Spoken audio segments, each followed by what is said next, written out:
So, do you want to be an indestructible tank on the battlefield and shrug off damage like last year's fashion?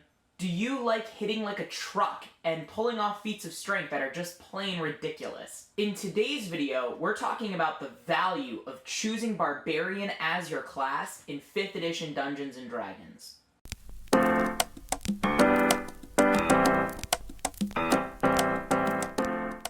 Hi everybody, my name is John from DM Shower Thoughts, where we find our best selves through gaming. So this video is the first in a series I'm going to do in the next few weeks, where we take a look at each of the main classes in 5th edition Dungeons & Dragons, and ask ourselves the question, why would I select this class instead of another? As part of this evaluation, we're going to be strictly looking at the distinguishing game mechanics of each class. The reason for this is that the story elements in 5th edition's class design have a lot of thematic overlap, meaning that you can tell a similar story through a few different classes. However, each of those classes have very different mechanics, and even if the story or flavor is similar, how that class expresses itself in play is going to feel very, very different. For example, based on subclass selection, you can reasonably tell the story of a religious zealot character through a few different classes, such as cleric, paladin, or zealot barbarian.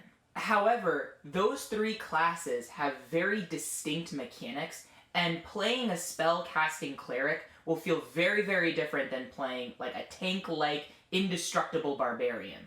So today, we're leaving the flavor and story to your imagination, and we're asking ourselves the question, what's the value in the Barbarian class? To start off, Barbarian is arguably the simplest of the core classes to play.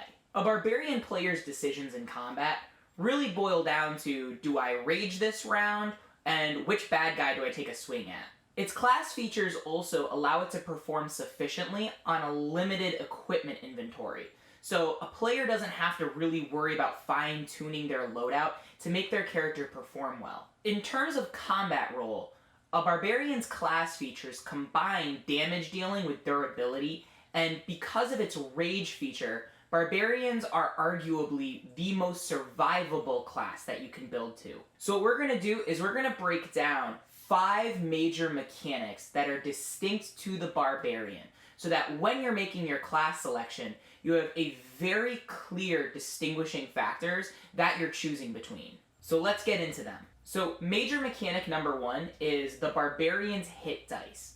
Because a Barbarian has the highest hit die in the game, it has the greatest hit point progression as it levels. Combine that with a high Constitution score, which is also integral to the class's mechanics, and Barbarians are likely going to have the highest hit point maximum in the party by a really large margin.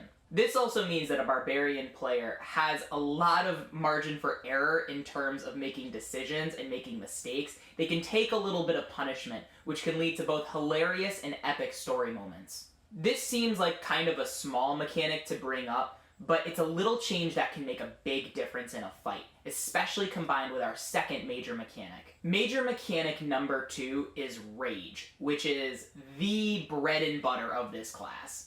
Rage is a packaged buff that greatly increases the Barbarian's performance and can be activated as a bonus action. While raging, a Barbarian has advantage on strength ability checks and strength saving throws, as well as a boost in damage to their strength melee weapon attacks, and they have resistance to bludgeoning, piercing, and slashing damage. Now, notice I didn't say non-magical bludgeoning, piercing, and slashing damage. That means the Barbarian is also resistant to those damage types, even if it's from a magic source, like a magic item or a spell. Damage resistance is arguably the greatest factor when it comes to survivability. Even if you have a really high armor class, it doesn't guarantee a reduction of damage when it comes to abilities that call for saving throws. However, I have seen a raging bear totem warrior literally fall into a pool of lava during a Tomb of Annihilation game, swim through the lava for 2 rounds, then get up on the other side to keep taking swings at the bad guy. That's what I mean by damage resistance can be an insane survivability feature. Now, Rage does have some limitations on it. You start with 2 per long rest, and it only lasts for a minute.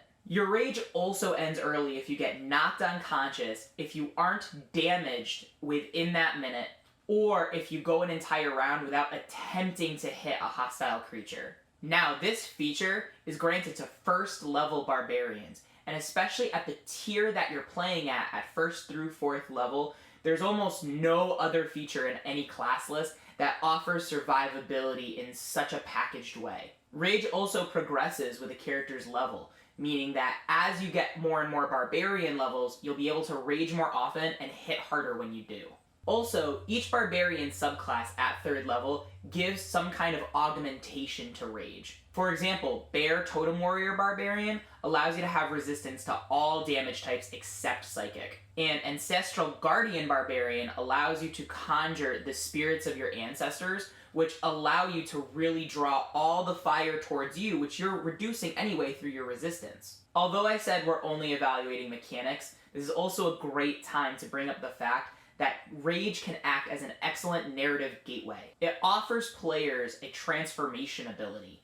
It's kind of like a Super Saiyan in Dragon Ball Z. That can lead to very powerful story moments and excellent cinematic imagery that really immerses all the players at the table and gives a unique identity to a character. So now we're on to major mechanic number 3, which is the Barbarian's Unarmored Defense. With this feature, a barbarian that's not wearing armor can calculate their armor class in a different way.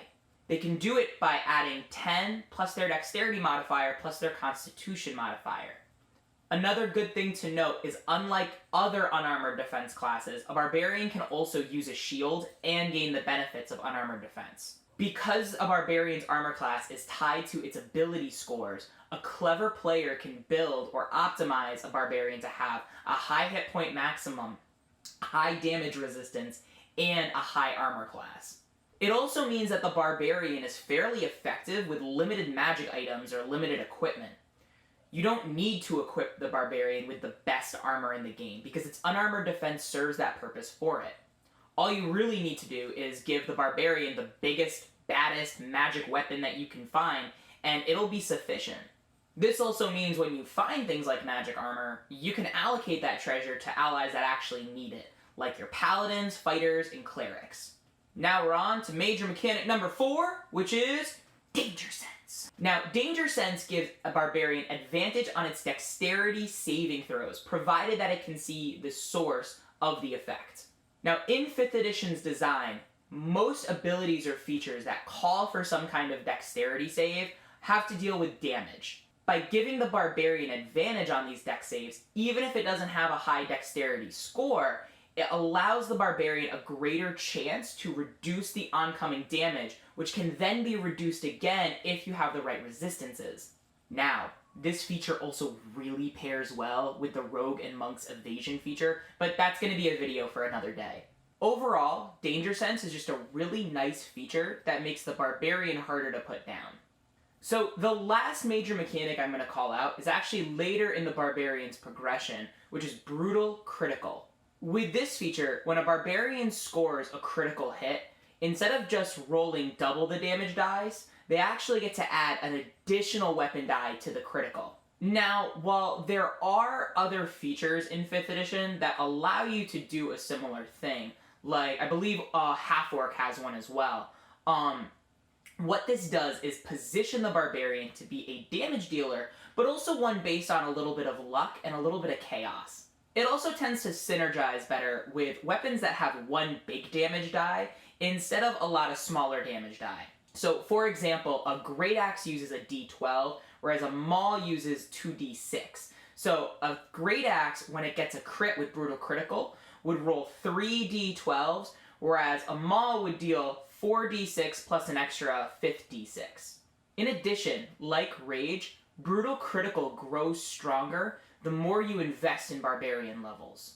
So in summary, Barbarian is a simple class that doesn't need a lot of equipment in order to deal and avoid damage. Because of that, a Barbarian player is probably not going to be overwhelmed by too many options in the same way that a spellcasting character might. Now, that doesn't mean that the Barbarian doesn't have its rough spots, and these are just some quick tips to help you smooth those rough spots out. First, Although there aren't a lot of active decisions that a player has to make in combat with a barbarian, most of the barbarian's features are passive, meaning a player will have to remember when each of those passive bonuses are appropriate. I have lost count from the amount of times I've had a barbarian player either say, "Oh, I forgot to rage," or "Oh, I forgot to add my rage damage to that attack," or "Oh, actually I had resistance on that, so it should have been halved." And as a barbarian levels up, there's only more of those passive bonuses, and they only become more complex. The other thing I found is that the barbarian's leveling progression lacks a lot of features that encourage role-playing. It doesn't mean that the barbarian can't have a compelling story in the role-playing sphere. It just means that they lack narrative gateways through the mechanics of their class that allow them to easily find their place in a party's social interaction.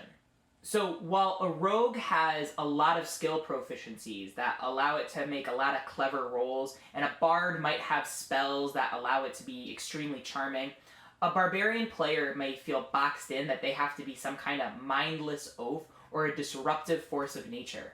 So I find that DMs and players alike should converse about this topic so that a barbarian player can feel like they're positively contributing to a satisfying level of play. So now I'm curious, what's been your experiences with barbarians at your table? Do they tend to be effective, ineffective, effective in certain situations, ineffective in others?